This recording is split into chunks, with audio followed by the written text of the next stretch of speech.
This is Rob Thompson, Playyon Podcast. This is Stars and Stories. Wow, can I do that part again?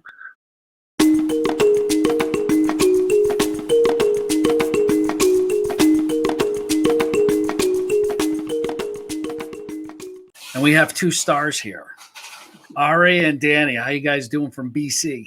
Good. Good, thank you. How are you? How'd you come up with the idea, and where did it all start? That's a you question. Yeah, sure. So I was in the summer of 2016. I just finished my first quote-unquote business job doing sales for sponsorship marketing, and I was in business school. I've been playing Ultimate since grade 6, and I was pretty good at Ultimate. And I was just thinking, I don't really want to go back to school. Didn't seem very enticing. And I'm good at Ultimate. I like working with kids. I like working at summer camps. Like, how can I put 2 and 2 together? And it came up with the idea. At the time, it was called Ulti Pros, Ultimate Academy. And the idea was, to run a high school program, an elementary program for Frisbee. And my first job as a founder was to find a co-founder, someone that was not looking 16 like me, and to someone with maybe more of a curriculum and education background, because I could maybe do the business side, but I didn't know how to run actual Frisbee programs. Met Danie, and that's how it started. What'd you think with the first time you met this guy? When you're like, was it on the field or? Yeah, it was on the field. Well, he messaged me on Facebook, which is very professional, and he asked if I could meet with him and just hear him out a little bit. And so we both had our own practices on adjacent fields. And so he came up to me after the practice and handed me this really poorly formatted Word document about what his goals were with the business. And I definitely didn't take him seriously. And I'm used to people asking me for help with Ultimate and organizing and coaching and curriculum. So it was just another one to kind of add to the pile of things that I needed to get to. And I had some spare time. And then we finally met, and I actually got quite excited, and we were kind of rolling through some ideas. And by the end of the first real meeting, I was bought in and fully on board. And then I quit my job. So, Ari, nice work, man. All started on Facebook. So describe a little bit more about the layers of the business, because I know there's youth, there's high school program, there's a leadership program in there as well, which I think is phenomenal. So could you just talk about those? Yeah, so we say that we provide sport experiences for kids aged 6 to 19, and that's true. So we have a high school academy focusing on high school students that want to make their game better. We're not a team at that level, so they come to us to get better and to meet new people and interact with really high-level coaches. And same thing for a lot of our junior programs. So we do kind of after-school clubs at a particular school. We do PE programs in schools, so we'll do all of their classes for the entire week, exposing tons of kids to the sport. We have summer camps, spring break camps, and then the leadership program, where youth self-identify themselves as people that want to take the next step in leadership and Ultimate and build a community. And we usually have anywhere from 15 to 25 in a cohort every year. And they coach young kids. They talk about equity. They really work on themselves as individuals, and they get to help spread the love of the sport to the younger people. And our kids love them. So it's really fun. That's fantastic. So now you build in a little bit of entrepreneurship program into it. So that's the core of the leadership program? I wouldn't say it's so much entrepreneurship at the moment. So they act as volunteers throughout the year. And so they have to coach a certain amount of elementary programs that we provide them and they sign up for. But maybe 4 of them are currently paid coaches. They graduated through the leadership and training program. And actually, right now we've gotten them to go door knocking. And so they're a little bit entrepreneurial. They're trying to get themselves a summer job because we hired 15 coaches thinking that the summer would totally be normal, and then it didn't turn out normal. And so we kind of motivate them hey, meet your customers, go make some business for your city, because we're in 6 different cities here in Metro Vancouver. So we're giving them a little business. They do projects too. Yeah, so they have to run little mini tournaments, or maybe they're working on social media skills. They run their own social media account through Elevate. So it's in there. It could grow.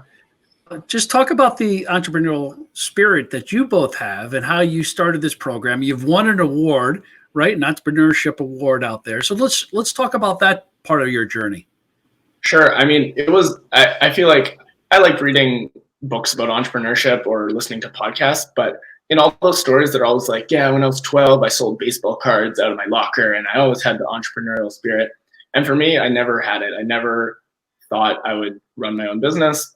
My dad's a lawyer, and I was like, maybe I'll be a lawyer, or like I was in a preppy private school, so I was like, I'll be a doctor or an engineer or something that a degree will get.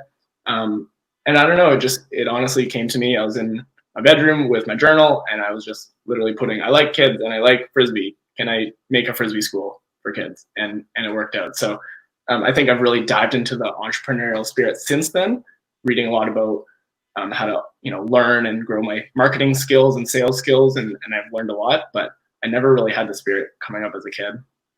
I'm from a very small town, and both my parents, they're entrepreneurs. I guess they have their own business. And so I was kind of always brought up in that environment and starting projects and doing things that are good for people was something that I was always impressed upon me growing up.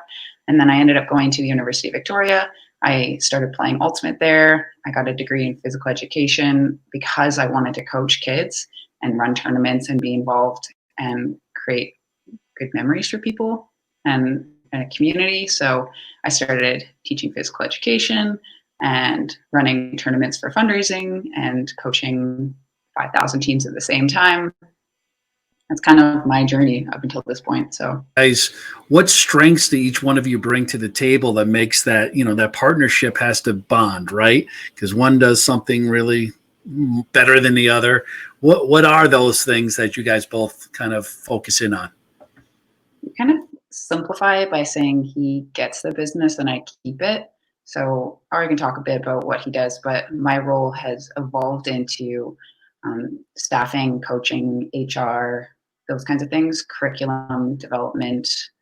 And yeah, so making sure that when we do get customers, they have the best experience possible. Yeah, and as she said, I do the sales and marketing, so I try and get the kids in the door, and I all my wording just comes from Danie. Just all the games, we promise that they'll have a great time, and Danie ensures that. I love that. You got to get it and you got to keep it. Yeah, well, I love that one. Talk about Playyon software and the platform. How does that integrate into your business to make it a better experience? They've been with us since maybe like day 2. Day 1, I used Google Forms and e-transfers. So we graduated to Playyon after a short little while. And since then, all our registrations, we're not huge yet, but a large amount of transactions come through every day, and parents find it seamless, and the forms work and registration, then it goes right to Stripe. So we get money instantly. And it's really easy to see who's registered, and the chat, like Sally and Rosie and whoever else is working at Playyon, is always available to chat about if parents are having issues or whatever. So it's really easy for me to forward parents along, just be like, hey, like Playon's going to deal with your registration issue, and I don't have to deal with it. So it's been super nice. Let's talk about just who inspires you. I know being an entrepreneur, you guys are just grinding 24/7, right? And it just never ends. Is there somebody, it could be coaches or your parents or people within your lives right now, that maybe have overcome challenges when you guys think when things get really rough? Who are those people in your lives that really inspired you? Ultimate in general is a sport that really rallies behind its ability to do good things in the world. And a lot of Ultimate organizations really do that. And there's one organization specifically called VC, and they're an apparel company, and it's a business. And what they do in the community is incredible. And then there's a person named David Barkin who started Ultimate Peace, who brings together Arab Israelis, Israeli Jews, and Palestinian kids to camp playing Frisbee. So Ultimate is consistently used as a tool, and there's countless role models for both of us for how to make a business do something important in the world. Do you have any stories about the athletes or families? Sure. We won't use his name, but so we had this kid, and he was in our first elementary program ever. And it was in this dingy little gym. And every time he would catch the disc, he would literally just spin and like chuck it against the wall. He's like 10 or something. And he would bring magic or he'd bring cards to practice, and he'd just like ask kids if they want to see magic tricks in the middle of practice, like we're doing ultimate stuff. And so he's not great, but he sticks with it. Like he did a spring break camp, he did some summer stuff, and it's the end of the summer. We're running a summer camp, and these two like much more athletic kids, but it's like maybe their first time playing, like their first summer camp with ultimate specifically. I remember it was so specific. They're like, "Oh my God, I want to be on that kid's team." Let's call him Timmy. He's like, "I want to be on Timmy's team. It's unfair. They have Timmy. Timmy's so good." And it was just like 6 months ago where Timmy's throwing the disc at the wall. So stories like that, maybe that Timmy wouldn't find a home at basketball or soccer. Like maybe they wouldn't be welcoming like that. But we really pride ourselves on giving opportunities for sports for any kids. And we know that we can do it because it only takes, even if it takes 6 months, like other kids are going to build up their confidence, and it's awesome to see. He's now like the stud of his high school team. So it's pretty cool. Well, good for Timmy. You guys talk about this. I just, and I know this is I don't know if it's a tough question, but it's a question I ask everyone. What have you found out about yourself, about when you started and where you are today, right? What are the things, we all have like self-awareness, and what are the things that you really found out about yourself running a business? Because it's stressful. This is like something that really is suited to me and my skills. I'm not a 9-to-5 type person. I need challenges. I need projects. I like having the flexibility and the ability to just decide we want to run a specific program and then just do it. Like we are in charge, and it's really cool, and it's hard, but it's always been fun. If you had to give yourself advice, if you had to go back and everything that you know now, because we all make mistakes when we have startups, and we have things that we've done great, out of the box when we have startups as well. What advice would you have given yourself back then? Say, hey, time out, don't do it that way, do it this way. It's recency bias for sure. I think only in the last month, I've really started to, with COVID, honestly, had time to learn about and invest in marketing, both like Facebook ads and reaching out to Vancouver blogs that have parent audiences that do newsletters and do other stuff. And we were getting so many customers from those places, whereas up until this point, we're like 4th year in business, it was all word of mouth.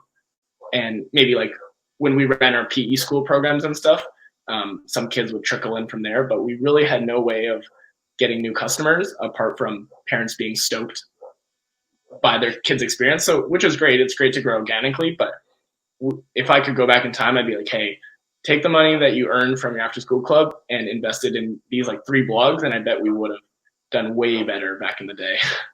Way better. It's always good. But hey, you learn, you live and you learn as you go, right? All right. Last question. This is it. This is the big one, right? This is the big one. Favorite quote.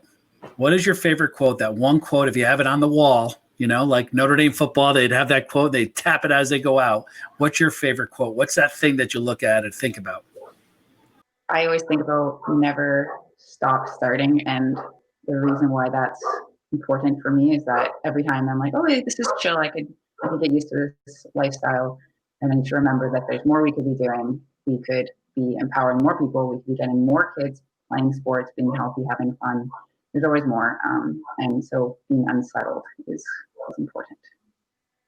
You guys are 2 stars, 2 rock stars up there in BC, and a little part of God's country in our world.